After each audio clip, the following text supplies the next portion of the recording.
welcome everybody to Busybird Publishing and our, I think it might be 19th open mic night. First one for this year. And as I said, there will be a door prize, and the door prize will be one of Kev's personal images from his trek in Nepal with signature and a little set of postcards. So that will be the door prize tonight. So make sure you don't lose a ticket. Unless it's that one. If anyone doesn't have the number, we'll just redraw it. So, welcome to Open Mic Night. For those of you who haven't been before, Kev is actually videoing it and it will go up on YouTube. If you don't...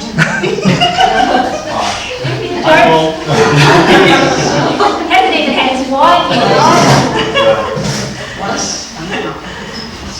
If you don't want to be on YouTube, please let us know so that we can cut you out.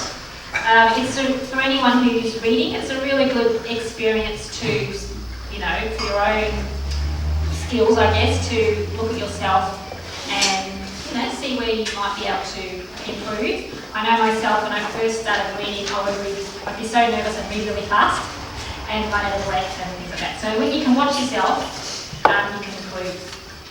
So, we have about 10 readers tonight, so we might say have a bit longer. I think last time we only had about 3 minutes or 4 minutes, was it? We might go 5 minutes tonight, 5-ish. We won't be as strict tonight because last time we had about 18 readers. So, I'm going to ask Annalie. Really? You did? This is Annalie's first time here, and come all the way on the bus, so And the train. And walking. Dedicated. I think you're thinking about moving to this area. Yes. So that's because Monty's the best area. So if you don't live in Monty, you need to move to Monty. That's right. It looks awesome. So while you're getting ready, that's cool. I'll talk about our book launch this weekend on Saturday, which everyone is invited to. There are invitations up on the table.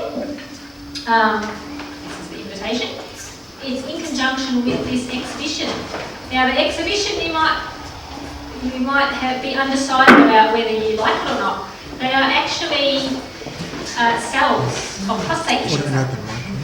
And there is an explanation about it up the back there. So it's about that idea about, you know, some things can be devastating or some things can be beautiful. So all of these are going to be for sale during the month that they're up, and all proceeds are going to Prostate Cancer Foundation. We're also going to be launching a book that we've been working on for about 2.5 years, and it's an anthology of stories from people who have had breast cancer or cared for people with prostate cancer. It goes without, we did a book on breast cancer a few years ago, so it's sort of like the brother to that, if you like. So that book is going to be sold, and $5 from every book is going to go to prostate cancer as well. So I would love to see anyone, if you're interested, come to that. So, how are we going? Yep. Ready? Yep. Okay. So I'd like to welcome Annalie. Is that the correct pronunciation? Annalie. Yes. So give her a clap. Annalie Joy. And it's lovely to be around poets and writers and musicians. It's been a very long time for me. I've had a long break from my craft, and tonight is a bit of a significant evening for myself. I was planning to be somewhere else and felt very strongly to be here. So this is a song that I wrote a number of years ago. And I'm going to sing unaccompanied tonight, but I'm actually looking for a guitarist or different musicians to play with and play gigs.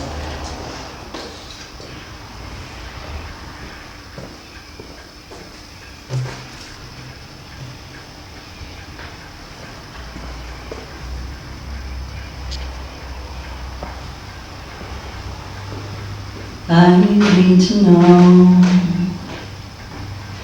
just how far I've come need to know the place in my heart. Show me a sign that I'm here right now. Show me a sign that I'm here right now.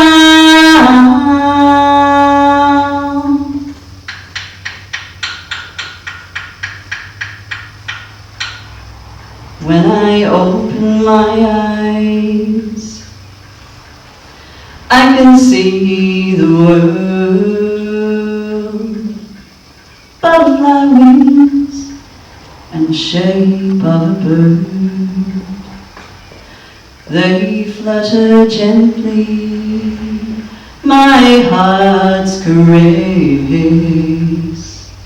I do not need anything else. I am here. I am here.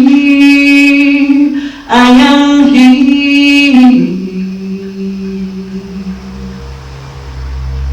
I talk to my heart. I can hear her song across the great abyss of time. She reminds me, I remember who I am. I remember how to be. I remember to be free. It's inside me. It's inside me.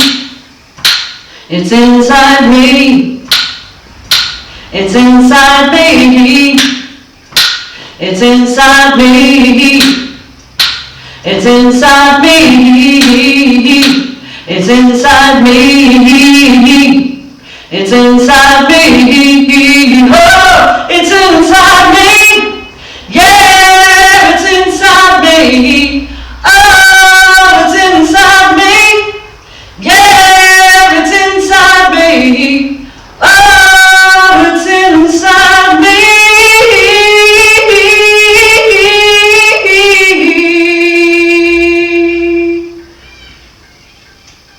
I need to know the place in my heart.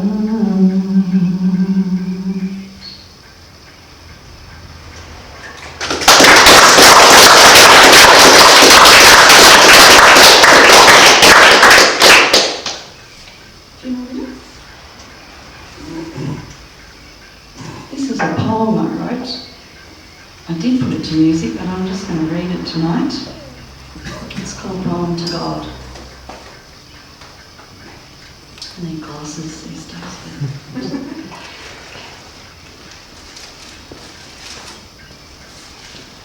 I dreamed I lay on the ground with you, and the stars fell from the heavens.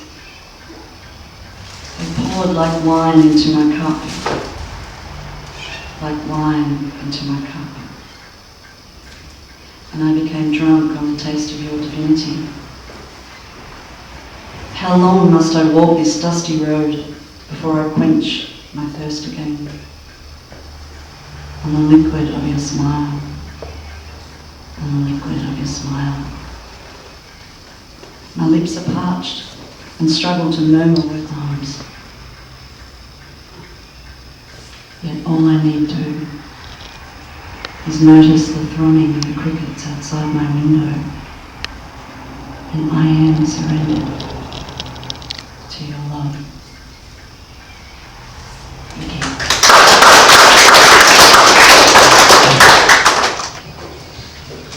Alright. So this is an excerpt from a novella that I've been working on for a little while now. It's still a very messy collection of first drafts, so one day it will make it to the second draft. This is a few pages in, but there's not really much that needs to be known except that the main character has come back to Melbourne from Adelaide after learning about his foster father's passing away. So, Strathmore lies tucked away in a pocket of northwest Melbourne most people forget about. There's Coburg to the east, Essendon to the south, and Tullamarine to the north. Poor little Strathmore might be on a map, but it's rarely on anyone's mind unless they already live there. But the Strathmore houses can be quite big. They're all from the 80s when land zoning was still generous. A lot of developers took advantage of it to build big family homes and flaunt their front yard gardens. The Lyson home was one of those. There doesn't seem to be a point to keeping the glass clean. Actually, I haven't seen a single unshuttered window in my walk from the train station to this point. I guess everyone cares more about security than someone these days. No point stalling. I swing a leg over the small brick wall, walk up to the front door and knock forcefully. No way of knowing how bad Diane's hearing is now. She lives here on her own now. Maybe she's fallen over and no one's picked her back up. The thought makes me want to run. I don't want to be the person to discover her knocked over like an errant domino. I hear enough shuffling in the house to take comfort in Diana's mobility. The door finally opens and Diana Lyson squints up at me. She looks as dreadfully old as I imagined. They say that the loss of a loved one can age you, so I've got no way of knowing whether Richard's recent death has withered her so quickly. I look at her and can't stop thinking about Richard. How it should be that old stick in the mud walking up to the door behind Diana, straightening his tie as he asks who's at the door. Thomas, says Diana after studying my face. Oh, I never would have thought I heard about it, I say, as if I need to explain the return after so long. Diana hugs me awkwardly, then moves away to allow me in. She leaves me to find my own seat, but she's speaking the entire time. I don't catch it all, something about good memories in bad times and wondering how I might have heard when she's never had a way to contact me in Adelaide. I don't answer to anything. No allies, no brains, and no plan. There's nothing quaint in deciding between certain patches of cold ground for a certain bed. But you're settled then? A home and a job? All that? Yes. Oh, that's good to hear. It's nice to hear you're settled. I never said this before, I don't think, but I wondered at times, especially early on. Do you remember the day you turned up? No, night, I should say. It was night when you turned up. Night, yes it was. A night just like so many nights I'd slept under in my blanket or pillow. No way to keep myself warm in winter. Another one of those damn nights. I don't remember any specific nights except that last one, when restlessness had taken me to a stint of train hopping around Melbourne. You gave me a start, that's for sure. Not because you were frightened, dear, of course, but no one expects someone as I've ever had.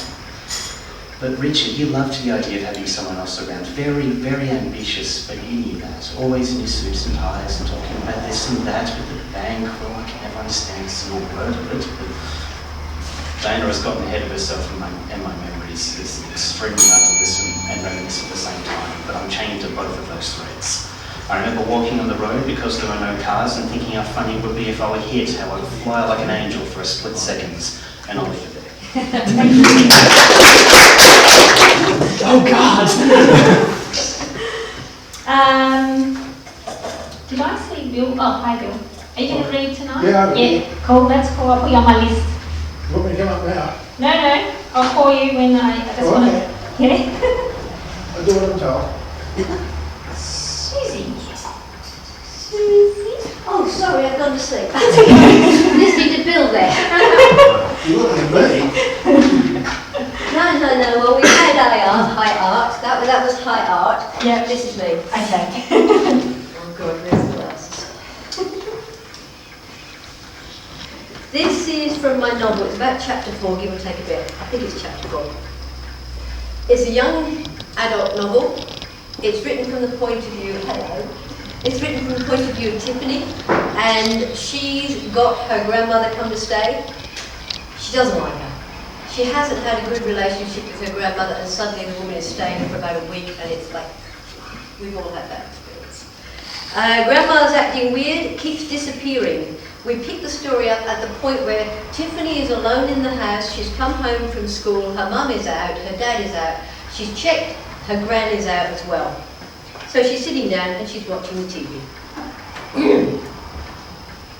The phone rings and it's Mum.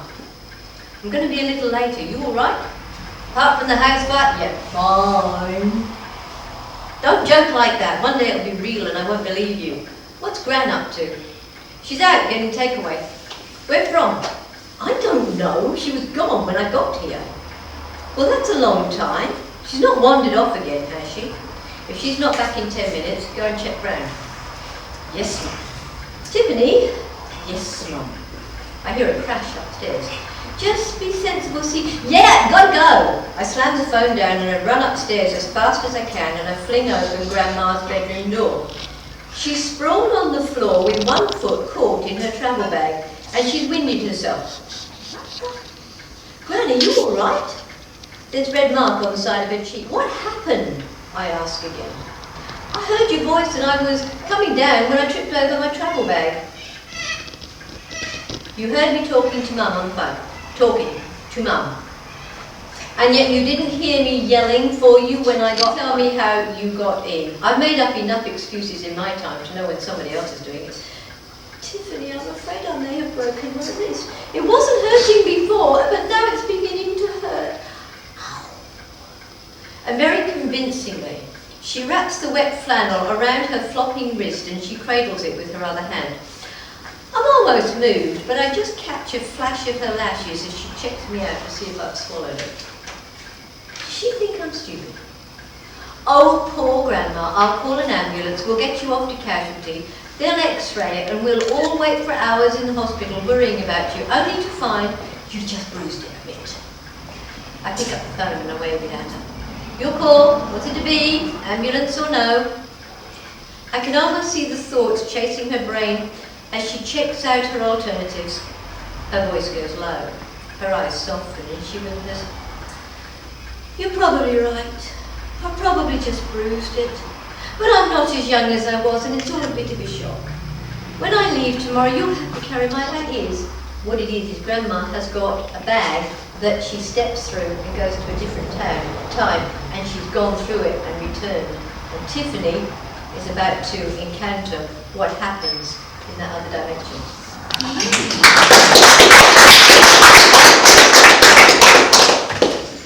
That's wonderful, Granny, I think.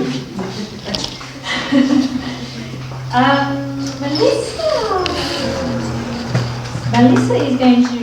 it's the second one in a series of kids' horror stories for 7 to 12-year-olds. So this is the first couple pages of Under the Big Top. Are you serious? Janet muttered, staring at the poster on the wall of the bus stop. One night only, she read. Come one, come all to Mr. Cypher's Black Top Circus Spectacular. She rolled her eyes at the cliche. Paul nudged his twin sister aside and looked at the poster. It says there are no animals in the acts, he said, shrugging. Doesn't explain the poodle, though. He pointed to the dog's snarling face. Looks like a pink fluffy rat. Janet sniggered. It looks like you when you were a baby. Does not, Paul yelled. It looks like you this morning. Whatever, Janet sniggered. The bus is here. Mr. Wallace's bus pulled up to the stop with a loud grind. As it settled to a halt, smoke engulfed the time on that fence, Paul asked, sitting down next to Janet. He opened his school bag and took out his football. About time he did. Janet glared at Paul. Be nice, she whispered, putting her own school bag by her feet on the ground. You could say that, Mr. Wallace replied, pulling the bus out onto the dirt road. Turns out that circus is playing here next week. Will be set up on his paddock. What? Paul said, his football forgotten. You're kidding, Janet said, equally as shocked. But he never lets anyone on his property, ever. I know, Mr. Wallace. It's just none of our business. No one knew what happened to Mr. Tuffner. Janet remembered Dad saying once that he hadn't always been this way, that Mr. Tuffner had been an active member of the community and always helped those in town. Then one day a fence went up around the property and that was that. Every few weeks Mr. Tuffner would come in to get his supplies and then he'd be gone again. Janet couldn't recall seeing his property listed on the poster. Did you see who put the posters up? She'd asked Mr. Wallace. Mr. Wallace shook his head. No, not a clue. One minute there was nothing, the next they're all up. Janet sighed and looked out the window. So, a circus was coming to Clifton, and somehow Mr. Tuffner was caught up in all of this. Janet shivered, watching the town go by. The rest of the bus trip was silent. Paul continued to handball the footy to himself, making sure that the ball didn't go wandering down the aisle or the aisle of the bus or hit any passengers that got on and off. Janet just continued to stare out the window, her thoughts drifting to the circus and Mr. Tuffner. Paul suddenly nudged her. "We're here," he said, putting the ball back in his bag. Janet lazily picked up her own bag as the bus pulled up to their stop. "Have a good night, kids," Mr. Wallace waved. "You too," they replied, taking the last step off the bus. "See you tomorrow," Paul added to his sister before stepping inside, some quicker than others.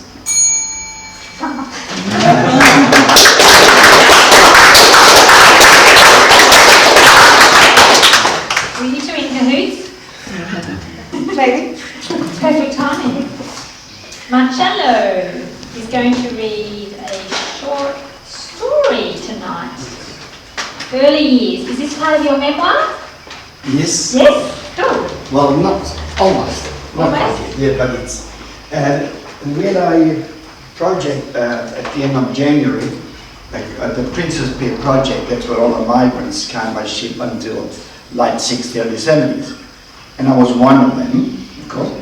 And as a matter of fact, next week, on the 24th of February, it's 60 years since a 14-year-old boy landed at Princess Pier.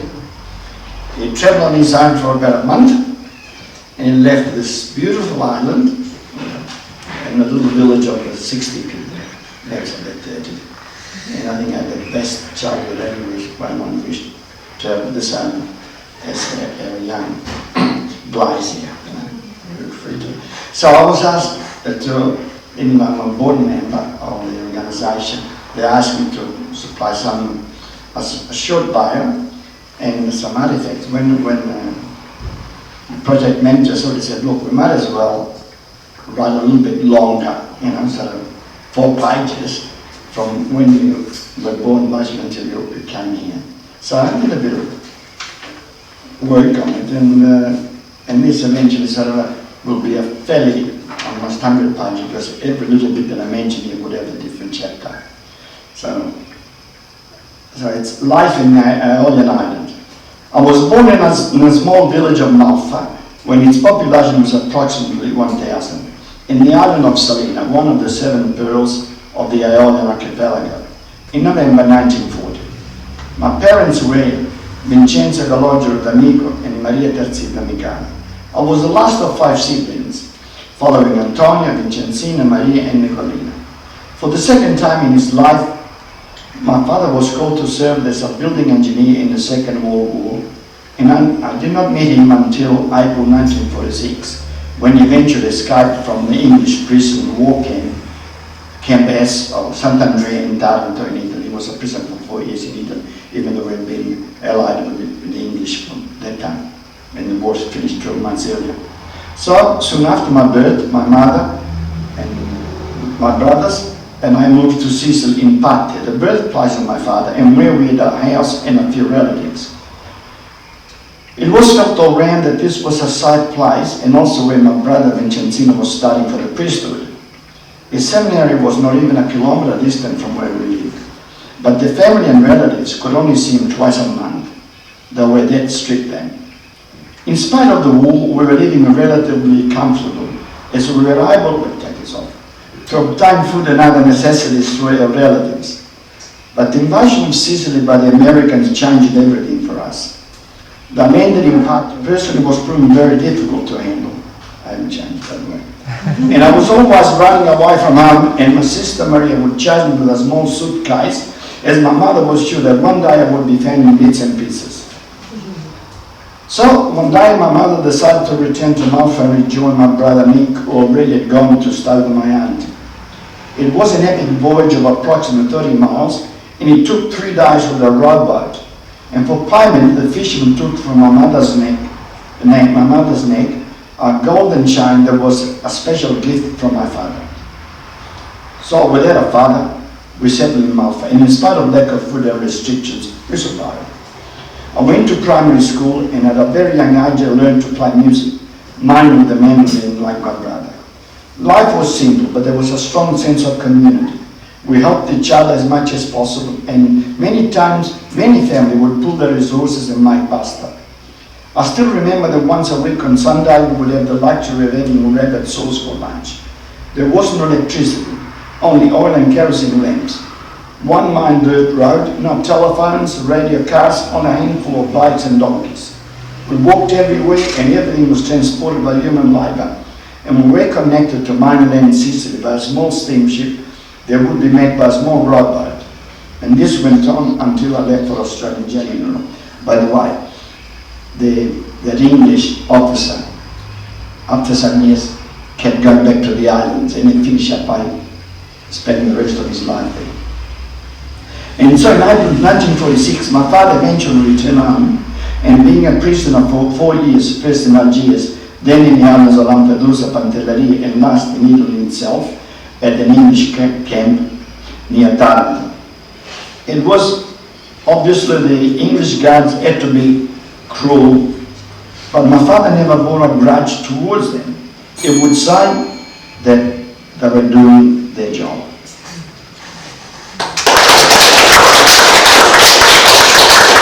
I think the next one. Yes. Next instalment. Next installment.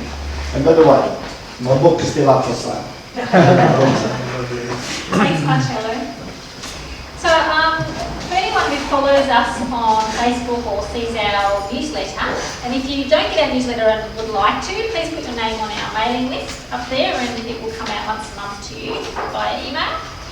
But up till the end of last year, we were just charging a gold coin donation for these readings, but we decided to start charging $5 because we want to put it towards a creative fellowship.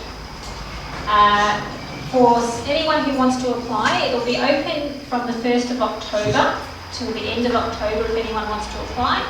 And the fellowship will be a mixture of cash as well as some mentorship and use of Busybird facilities to help you or anyone who applies to put together a project or help them in some way with their creative pursuits. So watch this space. So yeah, if you're not on the mailing list, put your name down and then you'll be in the loop if you're interested in that. So I'm going to get Coral. Hello. Coral is going to read a travel story. Waimangu Volcanic Valley.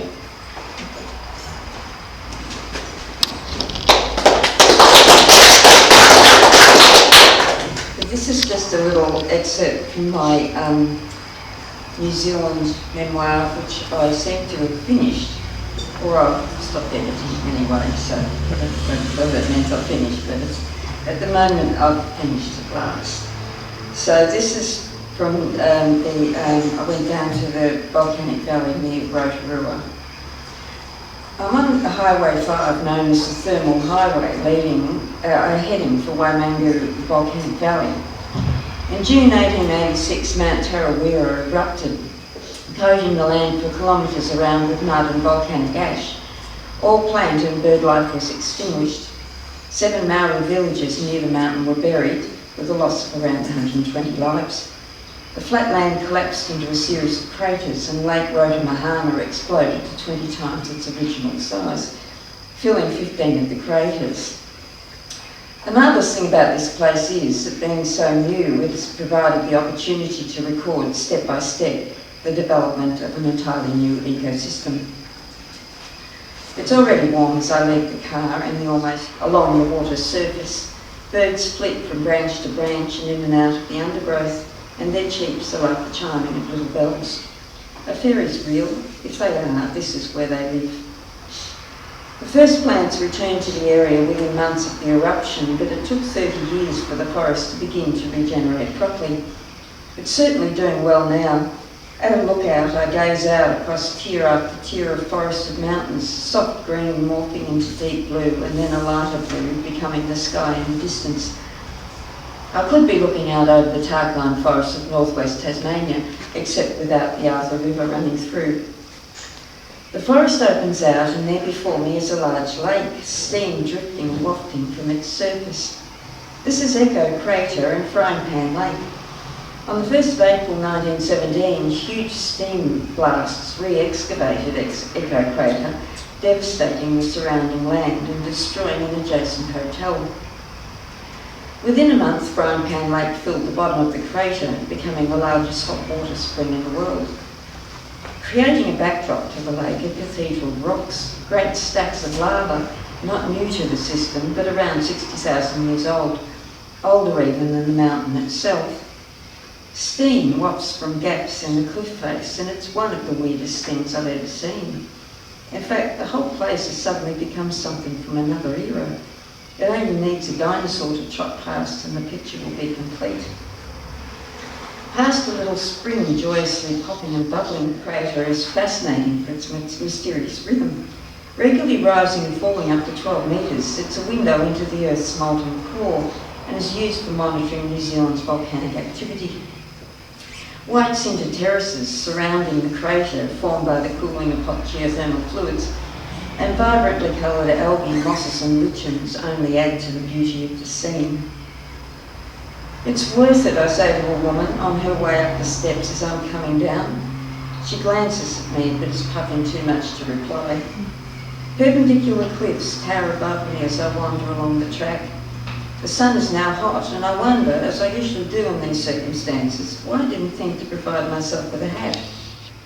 A myriad of bird cheeps, chirrups, twitters, and an actual little tuneful motive vie for my attention. I have to return here, not immediately, but sometime in the future. Next time I will definitely do the lake cruise. I have a strong feeling I've missed out badly there.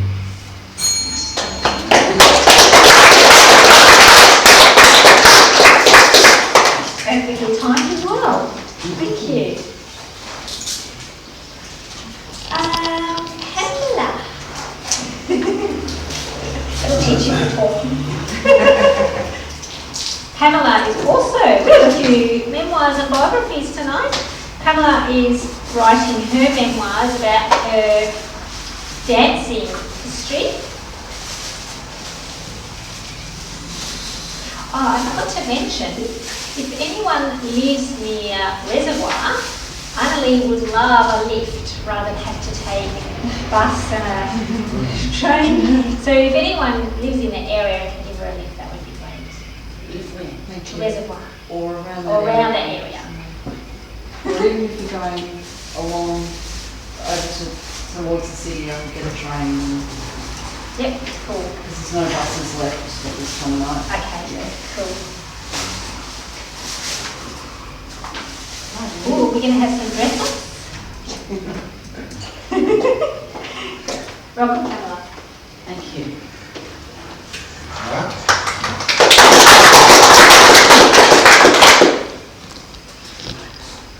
Really last time I spoke all about dancing at the windmill when I was 17, and the fan dance, and if you dropped it, you were in trouble. So I thought I'd bring along a fan to show you what they're like. The fans at the windmill were a bit bigger, like that. So what you do is just like that, up and down, and you can even do that.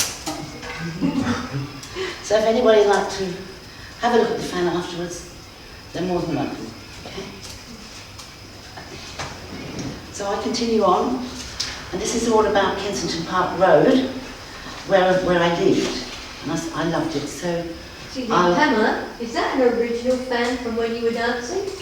Actually, it was from my own show. Fantastic, thank you. No, I worked on my own. No, I mean, I just wanted to know if it was an original or something you picked up later that does, but that's No, it's not original. from the windmill, no. No, it's, I had my own show at the end, just me singing, dancing, fans and did everything. And travelled with that, and that's... So what year is that from? When is that from? About 1978, that time. Pardon my ignorance, was this when you were a fan dancer? I was a windmill dancer Right. in 1961 in London. and I used the fan in one of my numbers in about 1978. So I bought that from Hong Kong. So about Kensington Park Road, I'll leave out a couple of paragraphs because it would be too long. And what happened there was, in the bedsitter where I was, some Indians moved in.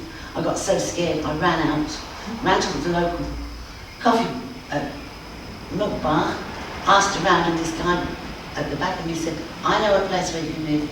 I went there, and this is where I come. Let's stop. So, I do. It's just a few doors away. I'll take you there. And I followed him cautiously. We came to number 26, and he knocked on the door. It was opened by a middle-aged lady with greying hair, slightly humped shoulders, and kind eyes. The man, who I later knew as Alex, explained the situation to her. She told me that for 3 guineas a week, she had a small attic flat to rent, but it needed vacuuming. The following day I arrived for only 1 floor up below. Alas, there was no room to display my Spanish posters, but it was perfect and I was safe.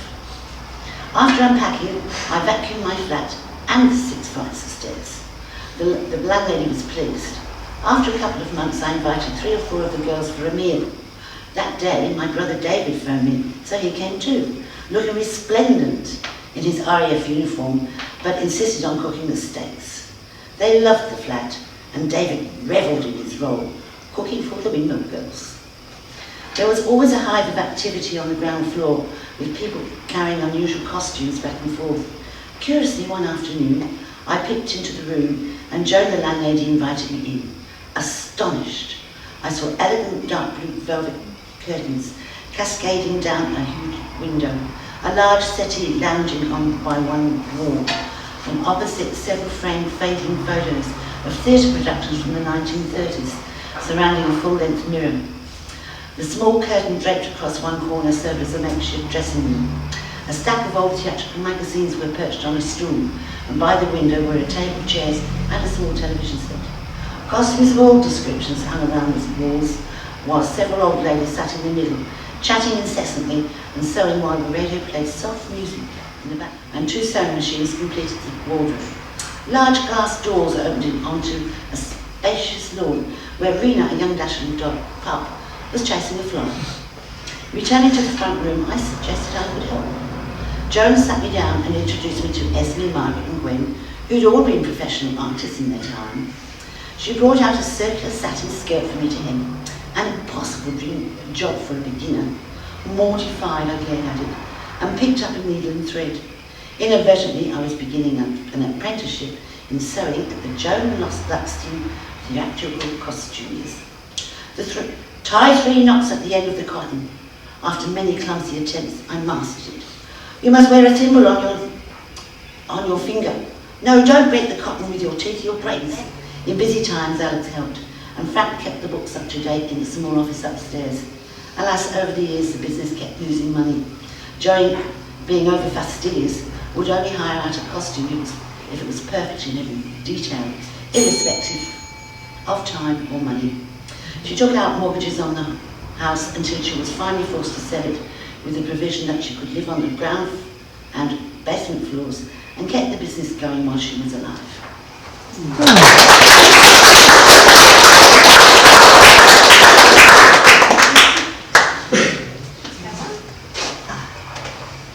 Anybody like to have a look? You can hide behind. Richard is the first time in here as well. Can you remind me how you found out about us? I was at the inaugural meeting of the Elfman Writers Group. You know, by the name of Lenny said, you've got to come here. All right, so Richard's going to read a story called Man in Uniform. That's right. Great, thank you. Perhaps I don't normally give applause like that. As I'm new to you guys, if I just explain that I was evacuated from London at the start of World War II. Some people say, was it World War I? to the country. House was bombed, and my family, my older sister, mum and dad, came down, and I became a country boy. Went to local school, was something of a dunce. Dad went to see the principal, I think when I was 16, and asked him my future. And he said, oh, he's a waste of time, we're throwing him out. No university for him. So Dad came home and said, son, you always wanted to work on a farm, you start on Monday. So I became a farm lad, ended up working with stud cattle, and at 20, a representative of the company, Dalgety and Company, said, we'd like you to take some stud cattle and horses on the deck of a cargo ship to Australia. Downside was, if this is a downside, it's a one-way ticket. The big thing was they paid a shilling a week, which I think is about 10 cents in modern money.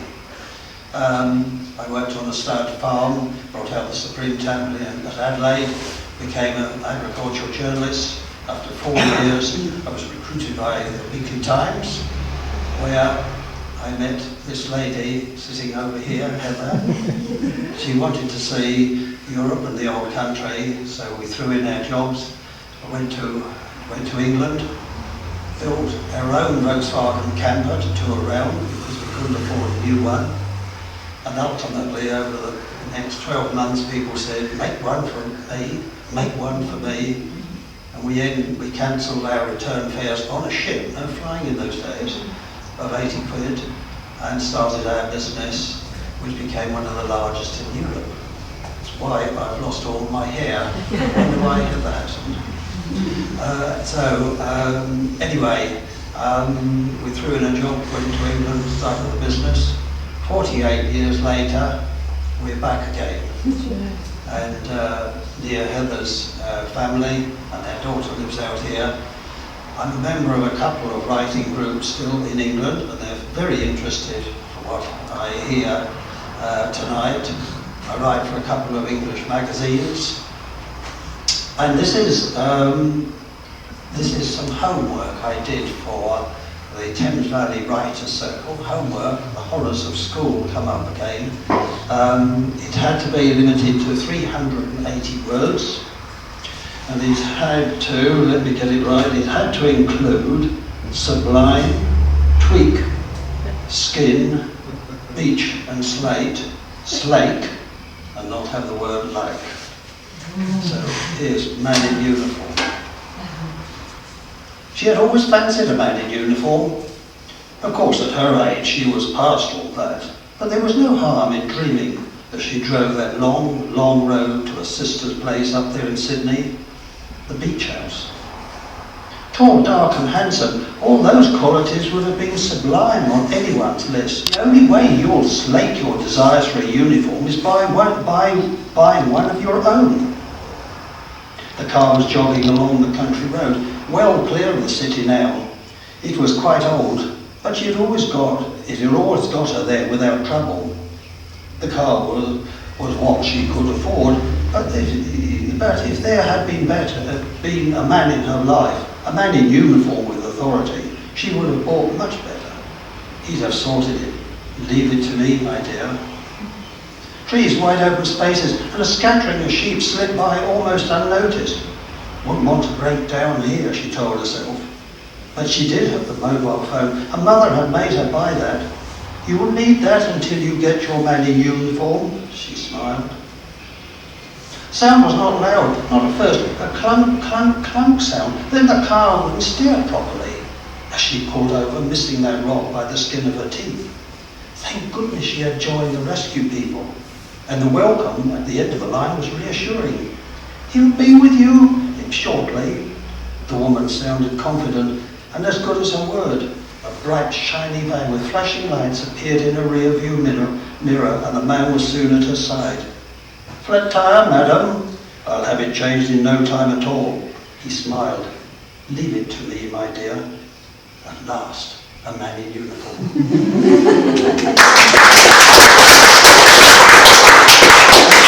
As that is relatively short, could I read an equally short bit from my memoir? And it ties in with being an evacuee.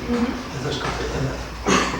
Is that all right? I'm not taking up too much time. We'll let you go since it's your first time. Okay.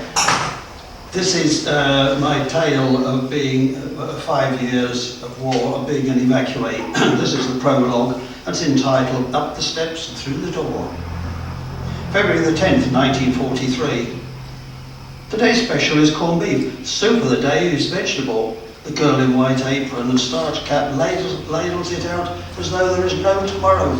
Get it while you can. There's no second helpings. English solicitors established 1901. In just 10 minutes, Mr. Pringle, Senior, allowing no lassitude from his staff, even in these difficult times. Mrs. Meadows and her daughter Emily are heading for the People's Pantry down Minster Street and past the Town Hall. "'Tis the place to eat," she'd been told on the bus coming in. "A square meal at a fair price. They'll both have the soup," she declares. "It's a cold day and Emily needs warming." Up the steps and through the door. Yes, it looks cosy in here. Perhaps we'll have a cream cake as a treat.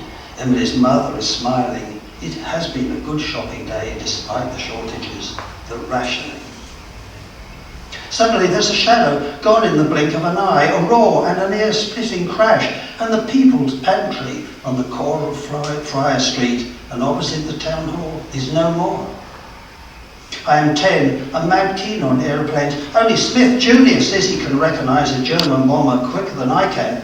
I know this is a Dornier as it skims the rooftops, and I run helter-skelter with my mum as 2 long cylinders come tumbling from its belly. I'm picking myself up. There's a ringing in my ears so I can barely hear. There's dust in my eyes so I can hardly see. And there's dryness in my throat so I can scarcely cry out.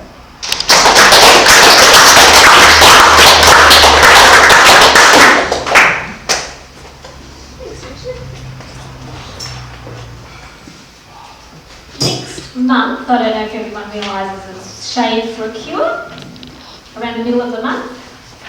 And we've got a Busybird team who are going to be shaving their heads, myself included. No. Yes. So, I would love it if people would donate some money to the Leukemia Foundation. We will put a link on our Facebook page and in our newsletter. So next month, I'm going to have a number 4 haircut. I'm brave now, but I'm feeling I'm going to get less brave as it gets closer, but hair grows back. So if anyone wants to come and join the Busybird team on Saturday the 14th, here in the afternoon, 2 p.m. I don't think so. Or if you want to come and see whether I'm actually going to go through with it, come and have a watch. It's going to be funny. So yes, I'm aiming to raise $2,000. So I would love everyone, or if anyone wants to donate some money tonight towards it, that would be great. So Jeannie's going to read a kid's story called And Scully the cat. Now Scully was not just your usual cat. You'd never find him fast asleep on the mat. Because Scully was clever, so cunning and smart. He had turned gift giving into a fine art. He started off small with a feather, a leaf. It's the gift that counts, was his honest belief. He brought them all home, this cleversome cat, and made a big pile upon the doormat. He meowed and he banged till the door opened wide. Till the door opened wide. Mrs. Pratt looked amazed. She was smiling with pride. She reached down her hand and gave Scully a pat. You wonderful, marvellous, splendiferous cat. Scully climbed on the roof to have a good look. A pencil, a pen, and some keys on a hook. A hammer and nails, a ball and a bat. He took them back home to his pile on the mat. He meowed and he banged till the door opened wide. Charlie stood there, he was smiling with pride. He reached down his hand and gave Scully a pat. You wonderful, marvellous, splendiferous cat. He liked this giving, made him feel good. He made up his mind to give more if he could. Good gifts of importance were quite hard to find. Tomorrow he'd find something, he'd made up his mind. While he was out searching, he heard a sweet sound. He pricked up his ears and he looked all around. Way up in the tree was a beautiful sight. A birdie was singing with feathers so bright. He must have that birdie to give Mrs. Pratt. Just think of the praise she would give him for that. Yes, that would be one of the best gifts of all. But he was so short and the tree was so tall. He climbed up the tree with a jump, skip and hop, determined to get all the way to the top. He climbed past the garage, past the roof tiles. He climbed and he climbed for what seemed like miles. The wind blew the tree till it started to shake. The branch he was on was beginning to break. Scully looked down and he started to cry. Oh, what made me think I could climb up so high? He began to climb down. He started to dig using all of his might. He dug and he dug, he kept digging all night. Then morning time came and brought with it the sun. He sighed with relief because his work was all done. He needed to rest, he was tired and weak. He leaned on the tree, but it started to creak. The tree began moving and let out a groan. Oh, what have I done? Scully said with a moan. All Scully could do was to watch with a frown as the huge heavy tree came crashing on down. It fell on the roof, it smashed through the ceiling. It woke up the cracks and they all started squealing. It took out the power lines and with a splat, the bird and its nest fell smack bang on the mat. It ripped up the cable lines under the ground, it ripped up the telephone lines through the town. It ripped up the line to Mr. Smith's wife. She had the telephone hanging on for dear life. Up ripped the dirt, up ripped great trenches, up ripped the flowers and up ripped the fences. The lines all ripped up from the ground in fast motion. Oh, what a terrible, frightful commotion. It ripped all the way to the old power station. It pulled out the plugs, the wheels stopped their gyration. First there was silence, then a whiz bang and pop. The power to Rosebank had suddenly stopped. Then Scully looked up at his family, he purred. He expected to hear those appreciative words, but there was no smile and there was no pat. You horrible, terrible, dastardly cat. Then poor Mrs. Smith lay away. He went to his basket, he needed to sleep, but all he could do was to worry and weep. The fire truck came and they brought a large crane and lifted the tree till it stood straight again. The power line sagged all over the town. Mrs. Smith was lowered, her feet touched the ground. A builder was called and he brought a dirt digger. He looked at the damage and said, I need bigger. I know of a friend whose truck I can borrow. I'll go now and get it. Come back tomorrow. Scully waited till night and snuck out the cat door. He'd make things all right like they had been before. He dug back the dirt, pushed it back in the trenches. He dug back the flowers and pushed back the fences. He dug all that night till his claws were all warm, until the town was fixed. Rosebank had been reborn. From now on, Scully would stay out of trouble. He'd keep right away from all dirt and all rubble. Builder came back like he promised he would, to clean up the damage as best as he could. He looked all around and was scratching his head. I don't understand this, was all he said. So now Scully stays home and sleeps on his mat. He still finds great gifts he gives to the cracks, but he keeps it small with a feather a leaf. The thought is what counts, is now Scully's belief.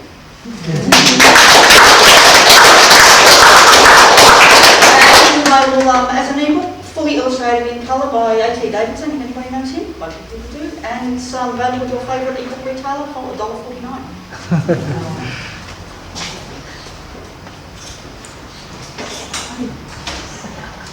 If anyone has information like that they'd like us to put in the newsletter, make sure you email it in, or we can put it up on Facebook. We like to, tell people about any, books you have or things like that, so we like to share it around.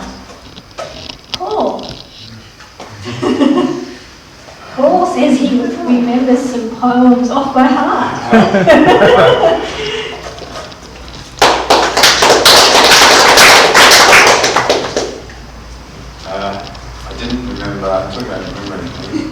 I didn't remember to bring my books tonight. I launched my little book of birds this week, but it's been a big week. My mum had two 70th birthdays. I launched my little book of birds and I applied to uni, and today I sold my car to pick apart for $300. So it limps there. It's like nearly was going out. It was nearly dying at the lights, like it'd go cough, and I'd have to keep revving it, and it doesn't start on its own, so it was a bit touch and go. But here we are.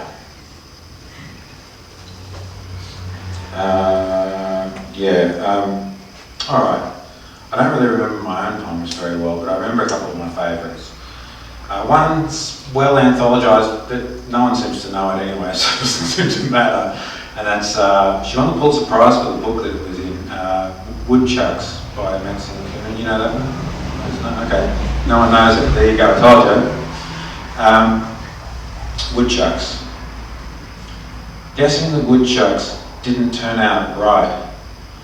The knockout bomb from the feed and grain exchange was featured as merciful, quick at the bone, and the case we had against them was airtight, both exits shoehorned shut with pudding stone, but they had a sub-basement out of range. They turned up again the next day, no worse for the cyanide than we for our cigarettes and State Store scotch, all of us up to scratch. They brought down the marigolds as a matter of course, then took over the vegetable patch, nipping the broccoli shoots, beheading the carrots. The food from our mouths, I said, righteously thrilling to the feel of the 22, the bullets' neat noses. I, needle teeth still hooked in a leaf of early Swiss chard. Another baby next. Oh, 1, 2, 3. The murderer inside me rose up hard. The Hawkeye killer came on stage forthwith. There's one chuck left, old wily fellow. He keeps me cocked and ready, day after day after day. At night I hunt his humped up form. I dream I sidle on the barrel in my sleep. If only they'd all consented to die unseen, gassed underground, the quiet Nazi way.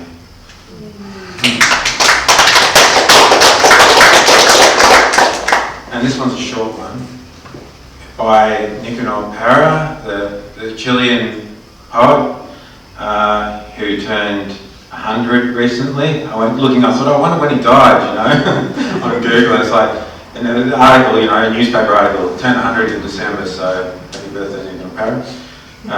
And this one, it's one of my favourite poems. It's very short. I'm not a sentimental old man. A baby leaves me absolutely cold. I wouldn't take a baby in my arms if the world were caving in. Every man scratches his own itch. I can't stand a family get-together. I'd rather be poked in the eye with a sharp stick than plug sitting on the toilet that compels me to look between my knees. I expect to see a hand coming out of the bowl, see it pulling my intestinal tract out of my asshole, continuing round the U-bend until my kidneys and my liver plops out into the bowl. I tell you, it's hard to do a shit when you think like this.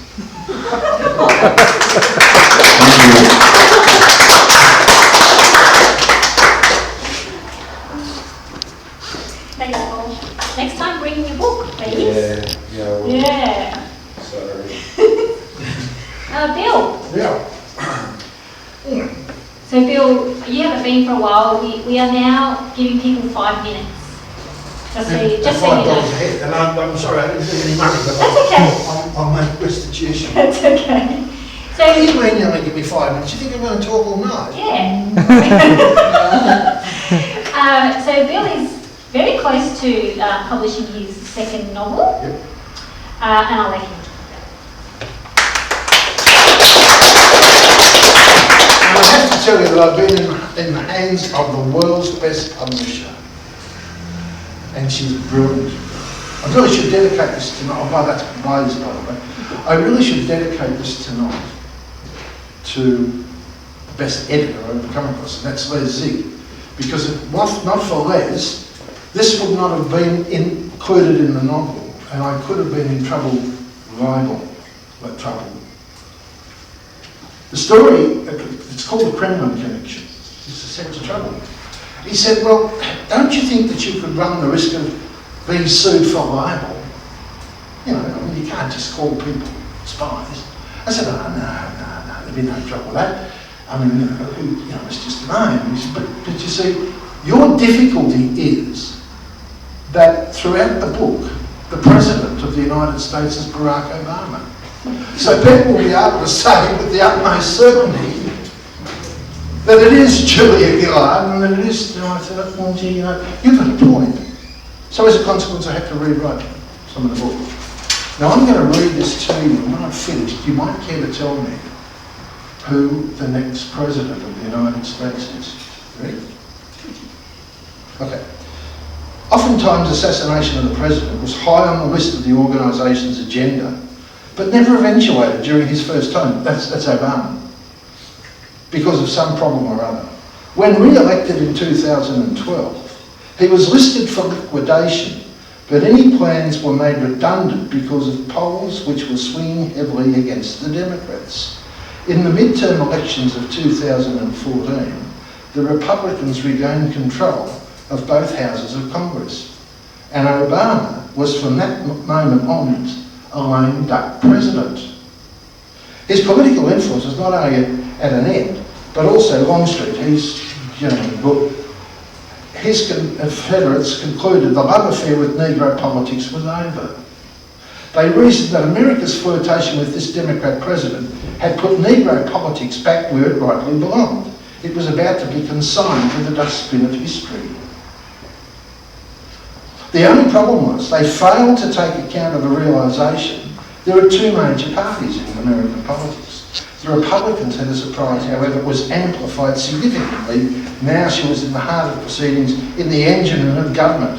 If your home address is the White House, then the buck has stopped well and truly.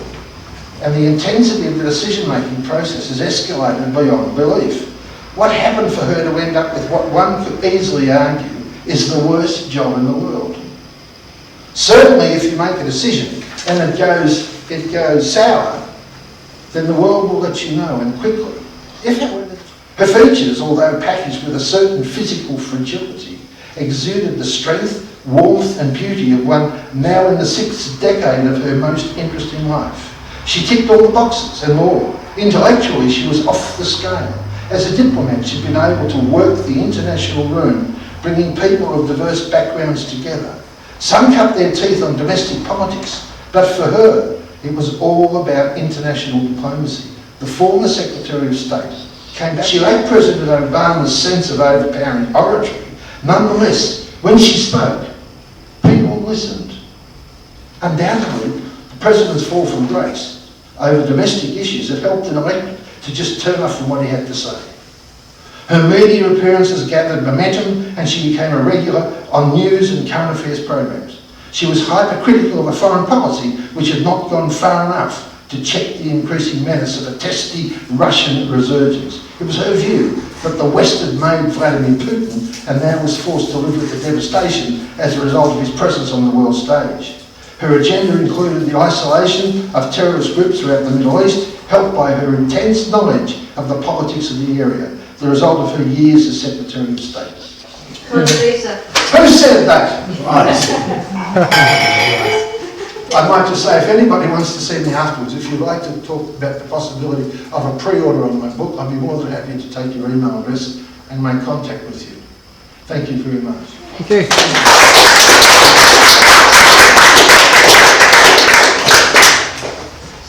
Thanks, Bill. Have I missed anybody out? Anyone else want to read? No? Have I forgotten anything, Kev or Les? Okay, did I forget anything, Les? No. No? Cool. Do you launch on Saturday? Yeah, I talked about the launch. So don't forget the launch on Saturday. If you can come, that would be great. And, oh yeah. Harold will all them in there. Oh, does anyone know Yerkes in Richmond? Yes. They have some cards here that they gave us. And you get sort of free meals, kind of like a voucher thing there. Anyone wants one? So everyone get your number, your ticket out.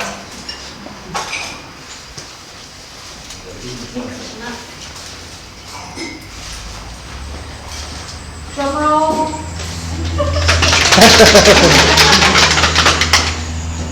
(84F). Come on.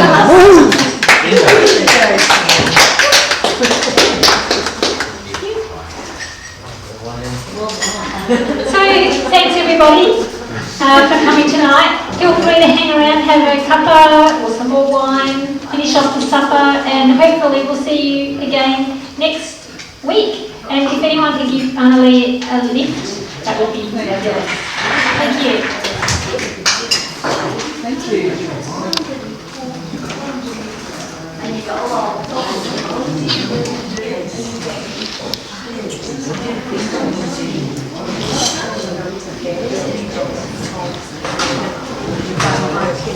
Yeah, you're so Really well.